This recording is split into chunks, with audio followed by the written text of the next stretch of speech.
Suppose that we could prevent mass casualties by adopting a few, quick, easy, do-it-yourself practices. Intuitively, we should. Indeed, philosophers have argued that we have a duty to prevent great harm if we can do so without causing greater harm. However, when public health officials recommended low-risk, straightforward methods for preventing millions of deaths during the COVID-19 pandemic, some leaders and individuals were fatally resistant. Why? Some researchers have argued that we can mitigate these unfortunate responses to crises by depicting victims as individuals rather than statistics. This is known as the identifiable victim effect. So, while public health officials recommended simple and relatively convenient practices to limit preventable suffering and death, their messages to, quote, flatten the curve, end quote, that depicted victims statistically may have been less motivating than messages and images that focused on individual victims. Also, some leaders compared COVID-19 to seasonal flus, despite their public health officials debunking this comparison. Some worried that these comparisons to the flu decreased public health compliance and thereby increased COVID-19 deaths. Of course, individual responses to public health officials' recommendations were mixed. While many complied with the recommendations, conspiracy theories and misinformation about COVID-19 may have reduced the perceived threat of the pandemic, especially among those who were less reflective. Also, some political blocs in multiple countries protested governments' attempts to stop the spread of COVID-19. Further, religious groups in various countries continued to hold crowded services despite the known risk to public health. Why might otherwise life-affirming people have resisted easy-to-adopt and expert-recommended practices when so many lives had been lost and so many lives were still at stake?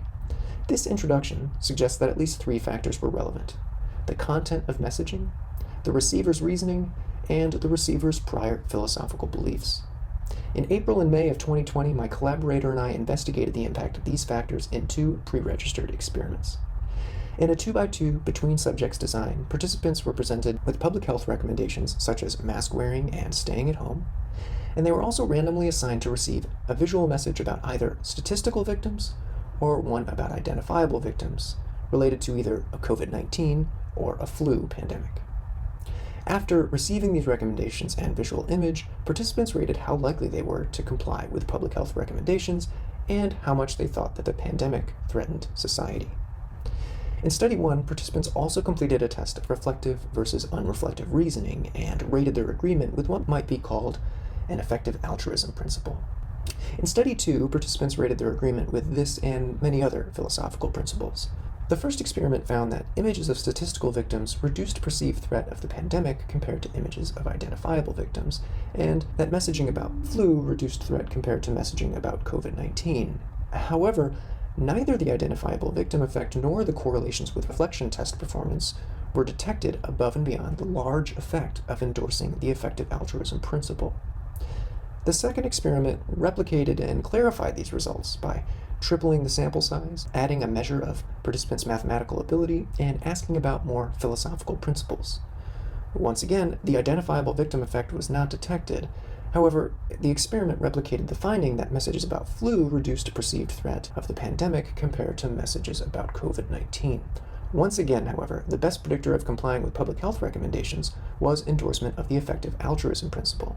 In addition to the effective altruism principle, compliance was predicted by endorsing the truth of scientific theories, or scientific realism, religiosity, and a few other items. So what was the best predictor of non-compliance? Well, that was rating liberty as more important than equality. Mediation analysis was run to determine whether the control variables were affected by our manipulations and whether these effects collided with compliance effects. This revealed a similar picture. There was no direct or indirect identifiable victim effect on compliance, but messaging about flu reduced compliance to messaging about COVID-19 indirectly by reducing perceived threat of the pandemic. Moreover, controlling for all measured variables, many of the philosophical preferences continued to predict variance in compliance with public health recommendations. Together, these data suggest that flouting public health recommendations may be less about ineffective messaging or reasoning than people's prior philosophical beliefs.